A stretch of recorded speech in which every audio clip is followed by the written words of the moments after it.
Welcome. This is TarHeel247, a UNC Basketball podcast. Make sure to like, share, subscribe to the channel. Without further ado, I want to welcome in one of my favorite guys. When I came in, kind of was helping me through the process, Shaman. How are you doing? I'm doing well, John. I'm doing well. Thank you for having me. I appreciate you asking me to be on the 24/7. I appreciate you coming on here, man. So, I guess before we get into the nitty gritty, kind of, I know you were coaching. What are you up to these days for the folks that want to know? We just moved back to South Carolina in July after coaching at Denver for 1 year and 3 at the Old Dominion University. So right now, just helping in my community with my AAU program and raising kids. I got a 15-year-old and a 13-year-old. So I'm in the weeds with that for sure. But enjoying being back on the East Coast, and from time to time get a chance to get up to Chapel Hill to spend some time with those guys as well.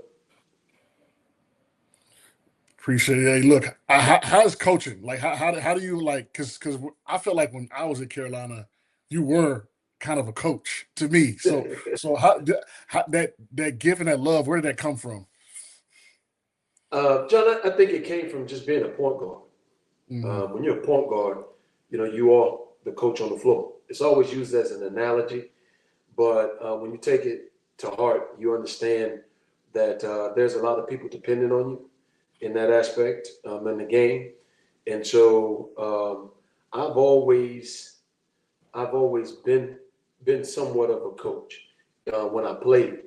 And, while even playing, having a conversation with Coach Smith when I left to go to the NBA, Coach Smith, told me, he said, Shaman, don't give the institution any money.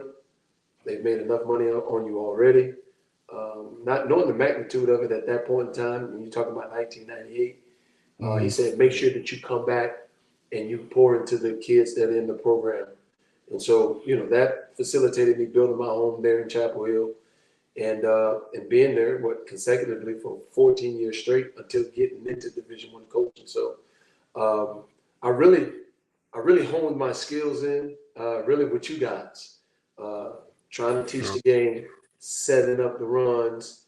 When we played, I know a lot of times you guys got mad. Man, why can't we just play? But hey man, when you set the screen right here, roll right here, or pop right here, when you come off, look for this and those types of things. And so, Coach Smith was very intricate in making sure that I gave back. And so we're giving back teacher and then dealing with, great individuals like yourself that were extremely talented.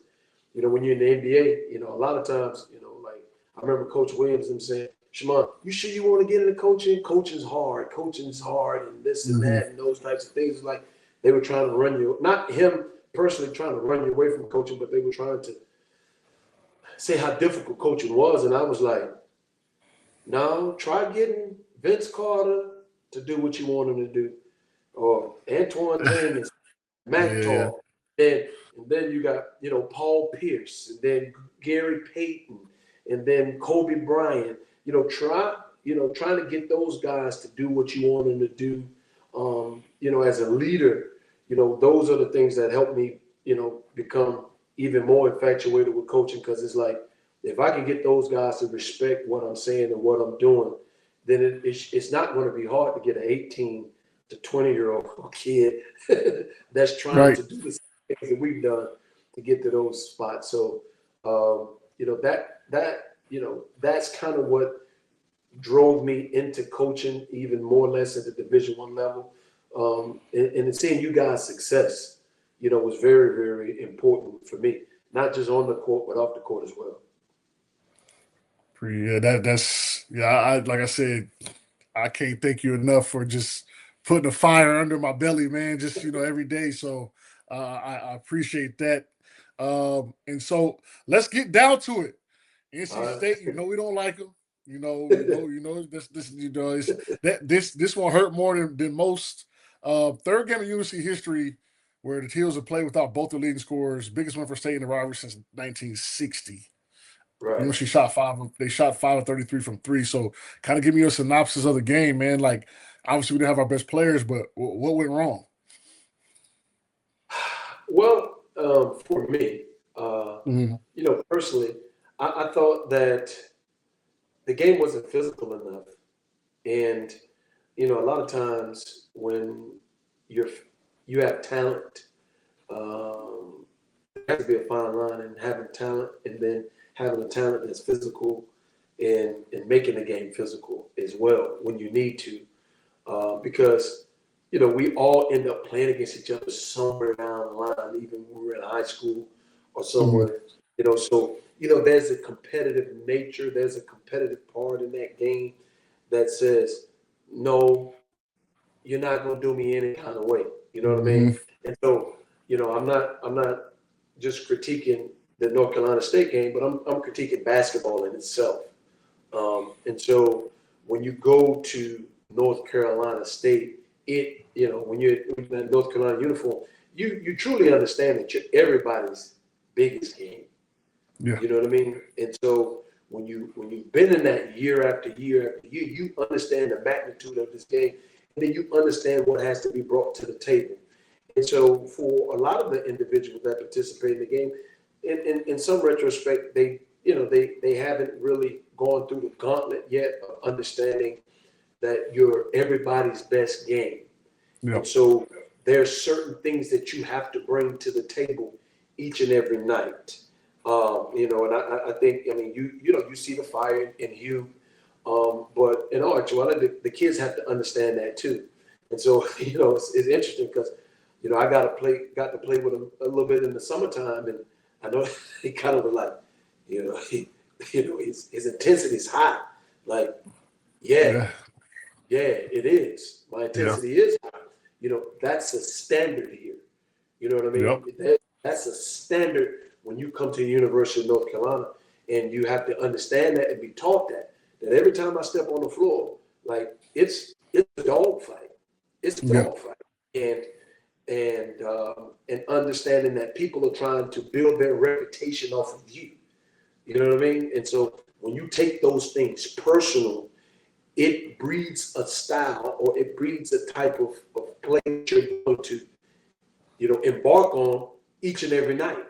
And when you go into these environments, you understand it ain't really about my talents per se, as opposed to my toughness and my mentality. This is what's going to happen, and there are no ifs, ands, and buts about it. You may beat me in the end. There may be a case you may beat me, but Lord knows you have been in a dog fight. Yeah. And the other night, for me personally, I wish we would have made it more of a dog fight, and let them know, hey, listen, like, we wear light blue, but we're tough as they come. And and so I think, the more games like that they have under their belt, understanding the magnitude of being at North Carolina and what you have to bring to the table each and every night, I think they'll get better and understand what they're facing. Yeah, it's interesting you said the physicality, because I actually did an NC State Virginia Tech game. I called it, and I talked to Coach Wade, and he's like, I worry about physical teams because we're not physical. So it's funny that you said, hey, look, we should have brought the fight to them, because that could have been maybe a difference in the game or how the game played out when they saw that, hey, they weren't going to get punched in the mouth and it was going to be free flowing. They got confident. So that's a great point. As they say, the bullies get bullied where I'm from. You know what I mean? Yeah. Like, okay, here you go. I know you see this light blue and you may think it's a soft color, and it breeds happiness and all that. But when we step into this 94 feet, I want you to understand there's a standard that comes along with this Carolina blue as well. And so it's good. That's a good point. And I think about, is there a game? I'll go first. I'll let you go first. Is there a game when you played, like, we had a game against Marquette, Jay Crowder, Jimmy Butler, them boys, right? JUCO boys, out the mud type guys, right? Yeah. And so before the game, they like, we eat McDonald's, they McDonald's all Americans, and that type of energy, right? Right. And all Coach Williams did was just put that quote on the board, and he didn't even say nothing before the game. We was up 42-18 at half. So, like, Yeah. is there a game you can remember where you like you said, took it personal? Like, okay, that's what y'all on today. Like, let me show you what this Carolina Blue gonna do to you. Well, it's interesting, John. Two Mm-hmm. things. From what you said about what happened with at Marquette, what Jimmy Butler and Jay Crowder didn't understand was you had us in the summertime. Yeah. And as much as they thought they were dogs, we were wolves. Mm-hmm. So you were being raised by wolves. You know what I mean? So for sure. They didn't understand that part. And so for me, I guess my mentality, John, because I wasn't a McDonald's All-American. Mm-hmm. I wasn't all state. You know what I mean? I wasn't all region. So for me personally, I've always worn that mentality on my sleeve. Yeah. And I've been the have-not. Now, a lot of people look at my career and they think that I'm a have, but I'm a have-not. There were 17 of us that came into the ACC my freshman year. I was number 15, and so I've always had that mentality of the worker. You know what I mean? I'm gonna outwork you, and I'm out. I'm gonna compete. And so, and then the era that I played in, that was a prerequisite. When you look today, playing hard is a skill. When I played, it was a prerequisite. There was no possible way that you were going to have a chance to play if you didn't play hard and be competitive. So, you talk about my college days in the era I was in. I mean, in 4 years that I played, I mean, 2 number 1 picks were in the same era. With Joe Smith and Tim Duncan. You know what I mean? So those were the types of guys that we were playing against. And so, Maryland, like when I was in college, I think I may have lost to Duke maybe twice in 4 years. So, though it was a rivalry, it wasn't something that, it was like, oh, it come Duke, you know what I mean? It wasn't like, we knew what time it was. When I was young, my freshman year, my sophomore year, it was really Maryland. Maryland was like the bully. They were tough, but they wasn't bullying. It's like they wasn't bullying us. It was like because it was she, Stack, McGinnis, Donald, myself. Y'all had some boys that wasn't going, as we say. Yeah, there it is. That's a great way to put it. Yeah, okay, you know what time it is. You know what I mean? So, so that was the era that we came in. But it was just so much talent in the ACC. Like Travis Best was a beast. Bob Sir was a beast. Corey Alexander was a dude like. You didn't want him coming down that, the tunnel. You know what I mean? Like Stephon Marbury. So it was extremely, extremely competitive. And every night it was like, everybody was going to give us the biggest punch. I mean, it's interesting because I just saw Darvin Ham.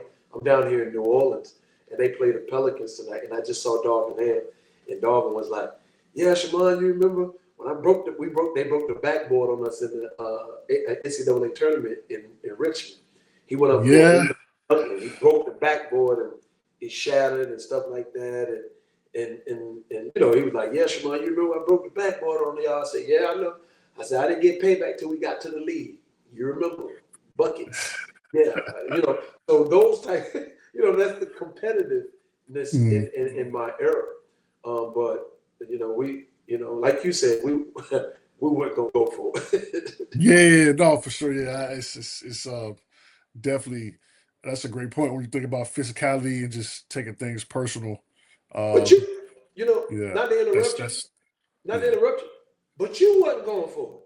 Yeah, no, for sure. That's the point I was gonna make. Like when specifically with NC State, like I just want like I never lost to them, and it wasn't close. Right. And they weren't, I guess, they were a top 25ish program at some point. Like we took that game so personal. Like Yeah. it was just a nasty, like you say, it was nasty game. Like we just weren't going. And Yeah. so, it's but that was bred through having that Tar Heel, like, like even with the Duke game, right? Them cats had never been in the Dukes. Like I got whooped by Duke by 20 my first year. So, I got thrown into the fire, right? Right. In Cameron. And so that helps. Like, I don't know if those dudes know the depth. I mean, Seth probably does, but the depth of like, we always talk about it. Coach Williams, if we lost to NC State, we'd rather lose a Duke than NC State. And people hate when we say that, but that's just a fact. Something happened to Right. him back in the day over there. He won't talk about it, but we Right. know that he don't want to lose over there. So um, that's a great point you brought up. Kind of moving to Henri Veesaar. He remains day to day, by the way, says flu, lower body injuries. The next official update is at 1:30 today. TarHeel247 will be covering this press conference. But I'm gonna ask you: did UNC's elite front court mask the guard play, or is this kind of a one-off right here? 5 for 33 from three. Uh, Those. Yeah. What are your thoughts about that? um, if we're talking, it's difficult Yeah. because when you do have elite interior play, Mm-hmm. it does allow the perimeter to have easier shots, easier attempts. You're playing more, if the ball goes in, it's kicked out, you're playing on a closeout as opposed to having to create. You know what I mean? So when you have those guys, when you break somebody down in the big, there's an easy finish at the basket or above the basket. So there's a lot of variables that go into it. When I talked about being more physical, Mm-hmm. even from a perimeter perspective as well, driving and being able to break people down and create opportunities for others or yourself, as well as get to the free throw line. You know what I mean? Like put them in foul trouble. Let's see can that guard, even though we don't have our best quote unquote leading scorers, which happen to be Mm-hmm. our interior. Being able to understand what the game is presenting itself. And so now, as I was saying about that game, uh, being able to break people down, get in certain positions to put pressure on the defense, because usually the pressure on the defense is, okay, we got it inside. Now they're in the paint. That's creating pressure. Now we can Yep. kick out and play from that perspective. Well, Yep. I don't have that. So now you have to break people down and get into the paint as well as from a driving perspective, collapse and then kick out and get those shots. And then once you can get some free floating threes, some wide open Mm-hmm. threes, that makes it a little bit more easier than shooting contested threes. But also, like I said, putting pressure to get fouled and get to the free throw line. And, maybe while you're driving, somebody might get caught with one. You know what I mean? Right. Right. Get your hands off me. You know what I Yeah. mean? And so, I don't know if it masked it. I don't know if having that interior play masked it. But what it shows you is, and I always said this, and I said this to you, being in North Carolina is a great place. It's a great place to be. But eventually, you're going to leave that environment. Yeah. And so while you're there, being successful in that environment is one of the most important things, but also being able to develop yourself so when those things break down, I can take this transferable information beyond this environment. And so what we found out was, if we don't have that interior presence, we don't have many that can really put pressure on the defense to create easy shots for themselves and others. And it's funny you say that. Like, you used to always kind of preach that. Like, look, like work on your stuff because, like I said, you ain't gonna be here forever, right? And Right? and to me, I did not understand it. You know who understood it? Harrison. Yes, he did. Harrison understood it. That was my roommate. And so, like, be in the gym, I'm working on my stuff. Where, I'm working on my stuff. Harrison over there doing, how you go. God Yeah. knows what. I'm like, HB, come on, HB. But he understood, like, hey, look, things could change quickly. And Yes. and during my year, when he had his best year, he was top 10 draft pick. He didn't have to pull out the sword much, but when we needed him, he had that thing on him. And so I liked how you put that. Like, hey, look, y'all gotta work on your stuff and be ready. Because guess what? Now our two bigs who gonna get it for us? And if you ain't been working and being diligent in your craft, you're gonna struggle. So Yeah. And being understanding, being able, like a lot of kids, they'll listen if you're willing to tell them and teach them. mhm. Like HB. I was in the gym with HB every night. You know what I mean? Because that's what he Yep, wanted. You know what I yep, mean? So it was like, listen, like, this is gonna present itself in the game, but if it don't present itself, now here's what you bring to the table. You know what I'm saying? mhm. Like, you know what I mean? 'Cause I used to tell you, John, pop, shoot it. Yeah, Shoot yeah, it. yep, If you yep, miss yep, it, shoot it. Because in yep, my yep, head, you're leaving this environment. yep. John, when you leave this environment, this They got to be want you to do that. something. This is Yeah, something that I know you can do, yeah, but you got to get used to doing it. And then I took at 6'10" with your wingspan, if they even think about closing out, it's yeah, just a pump fake, and you, Lord knows, you one dribble to the rim. You know what I yep, mean? yep, yep. And so, but so I in my thought process in teaching is two things can exist at one time.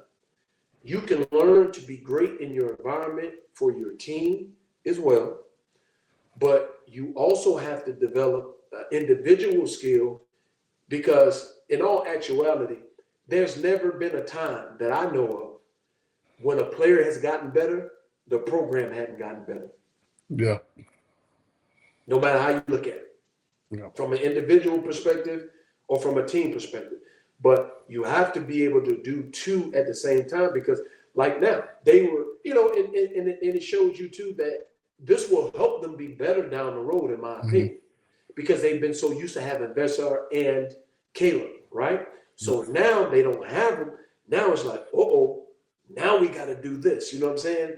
And tweak this. So a lot of times, through trial and error or experience, it makes you develop something different. Where for me, I like to see it before it happens. You know Yeah, what I yeah, mean? yeah, yep, yep, I yep, want you yep, prepared before it happens. If I got yep. you prepared before it happens, once it happens, you're already prepared. But you have to, it has to be something that you're interested in, and I think it's going to make them better. Yep. It may not result right now, but it's going to make them better down the road. Before we get to Syracuse, I got a basketball question. This is just curiosity, my basketball Okay. mind, and I love picking your brain. Is the era of the elite passing point guard over? No, I don't think it's No. over. Mm-hmm. I think it's I think it's not appreciated enough. Mm-hmm. A lot of times, you because people don't appreciate it, people don't do it. And so those who understand the game, because everybody evaluating the game that know the game at the same level. That's just being honest and Yep. understanding, what things make things go. Because elite passing point guards sometimes may be setting things up for the hockey assist. Mm-hmm. Let me get it to you so you get it to him. You know what I mean? And so what has to happen when you see those types of things, you have to tell that person, great job. Great Yeah. job in seeing the pass before the pass. Because if you don't reward them for that, they don't see the benefit in doing it. Yeah. So what would they do? Keep the ball and then try to make a pass, which may be a turnover, as opposed to seeing the pass before the pass. And so, we have to do a better job in understanding that the game has to be taught as opposed to being more predicated on the statistical approach to the game, you know. But the passing point guard is going to have to become more. He's going to have to elevate himself because the athletes are so different now. Yeah, that is true. I mean, it's cats like me. Like, if I'm coming out of high school right now, I'm like picking pop 4, play a little 3, but it's not even it's not even something like when I was coming out, it was like, we could do that. Like now, it's like, okay, this what you're doing, Slim. You over here, you gonna pick and pop. Hey, we're gonna. I don't care what you got going on. You're gonna develop the 3. I want you to shoot it. So it's so interesting how the game has changed. Well, I'm gonna tell you this, John, and I've been blessed to have, 2017 when I got out of coaching the first time to 2017 to 2020, I happened to develop the number 1 pick in the draft and the number 4 pick in the draft in 3 consecutive years, and then a kid that was drafted in the second round, all from upstate South Carolina, pretty much. And I've always said this, and it started with Mitchell Robinson. When I started with Mitchell Robinson, people were like, why are you teaching him how to dribble the basketball? He needs to learn his jump hook and all those types of things. And I've come up with this thought process, and it's I know it's the truth. People may not agree with it, but I know it's the truth. I don't consider myself to be a coach. I consider myself to be a professor. So when you go into your economic class at the University of North Carolina, you're expecting that professor to give you the information that you need so you can go and compete for the best jobs in the world. Okay? When it comes to basketball, it's the same. You're depending on me to give you the information to help you be the best that you can be and create and potentially compete for the best jobs in the world. And so it's like this. Because you're tall, why wouldn't I teach you the same things I would teach somebody that's 5'10"? In the classroom, I'm going to teach you all the same.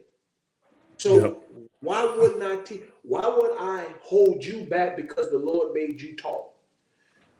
Why would I hold you back or teach you not how to be physical and use your footwork in the interior because you're not as tall as someone? Why do we retain the information just because of somebody's size? That's not correct to the child. Teach them. They'll do, especially when you have somebody that's receptive. Teach them. Don't hold them back just because they're tall or they're short. Teach them the information, and then let them use the information to dictate who they're going to become. And so for me, I've always, like I used to say, John, shoot it. Yeah. And it's crazy because like years, I wasn't even, I won't say allowed to shoot it, but the offense didn't dictate me shooting the ball till year 7, 8, 9, right? And I was ready I shot 35% from 3. I was kept very quickly, and and that's just for me, just always trying to keep it, like you say, like learning, keeping it just in case I had to pull it out the toolbox. So that's right. That's for sure. That's a good point. Yeah. Some gems. You got me some gems today, man. You got me some gems. That's why I like talking to you, man. I got to write some of this stuff down, put it on my bulletin board, man. So appreciate it. Let's do the Syracuse preview real quick. Okay. UNC let that big lead slip at the crib. It's an important game just to stay kind of in the mix for that double bye, top 4 of the ACC tournament. Top 4 of the ACC. Syracuse is talented, 15-12, 4-3 at home. They rank kind of lower in rebounding and 3-point defense. So, from a matchup perspective, this should be an easier game for us. Matchup perspective. But they're number 2 nationally with blocks per game at 6. So kind of give me what you think about this game or a game plan or how the mindset of Tar Heel should be going into the Carrier, what's called the JMA Wireless Dome now, but the Dome. Yeah. Well, we're not in the position that we can take anyone lightly. You know what I mean? That should never be our perspective anyway, because you do wear that North Carolina on you. So like we alluded to earlier, we're everybody's big game. And so, Syracuse is looking for another resume supporting win. And Yep. what a better way to get that other than to get it against North Carolina. And then especially if you feel like North Carolina's down, if they're not going to have Caleb, if they're not going to have Henri, so this would be a prime opportunity to try to beat the Tar Heels.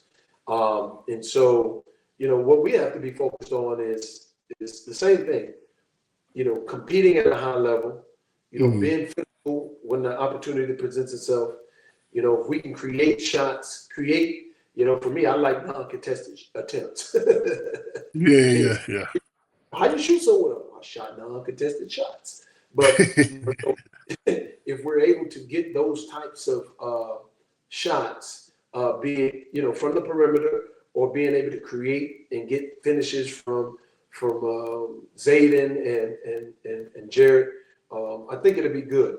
Syracuse has been a team that has usually, been very, very zone oriented. Under Red, they played a little bit more man, but the basis of who they are has been zone. So you don't have to push that basketball, especially because we didn't shoot the three well against North Carolina State. They're going to say, okay, we're going to make them shoot three. So what we have to do is push the tempo to keep them from setting up that zone that they're so used to playing, and try to create easy attempts, as well as get into the interior and get some foul, get to the free throw line. I want to commend Zayden high. Zayden's, you look against Pittsburgh, I think he had 12 and 7. I think you look against North Carolina State, he had a double-double, and we all know that he hadn't played much throughout the year. And so to be called upon and to be able to give you those types of numbers, and, we know Zayden, I like Zayden because he nasty, he got some Yeah. I like that, but, but he's done a very, done an awesome job of not tucking his tail, not being focused, and then having the opportunity to step on the stage. He's done a great job in competing. And so he will be extremely big in this game. He's going to be big in all the games until, these guys start coming back. And so we will need for him to be physical, hopefully not be in foul trouble. He has to understand his impact on the team now, So he can't get into foul trouble, but be an interior presence for us, and then being able to pull that big out, which will allow guards to be able to create and beat people and get to the rim and finish without them being able to use their, what you said, top 3 shot blocking team in the ACC. So those would be my thoughts about Syracuse. Yeah, I think coming out with a sense of urgency is the biggest thing. Like come out like you look like you lost by 20 last game. I think that's the biggest thing. Bring the fight to them. That would be my mindset coming into the next game after losing like that. And then I think, Syracuse is a team where, if I had a couple games with them this year. If you can not let them feel good about themselves, they'll lay down. But you can't let them feel good about themselves. It'll be a tough team to beat. They got all the talent. So that's my thoughts on the game. Yeah. And I want to thank you for coming on. Appreciate you. Man. You dropped some gems today, man, per usual. Thanks for taking the time, man, and safe travels back home since you're in New Orleans. And hope everything goes well. I'll see you soon, most likely, some down the road. No question, man. Well, thank you for having me, John. You're doing a wonderful job. And like I tell you, man, I'm proud of you. I'm proud of the person you are. I'm proud of what you're doing and what you've done. And my hat goes off to you, man. You've become an outstanding man. I watched you come in as an 17, 18-year-old, and to see you now as a man.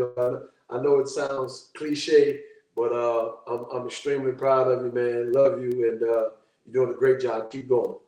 I appreciate you. You've done more for me than you'll ever know. Me coming as a freshman, just being on my ass every day, and just trying to get me better, not even from a basketball perspective, just a mindset and life perspective. So thank you as always. Kudos, And brother.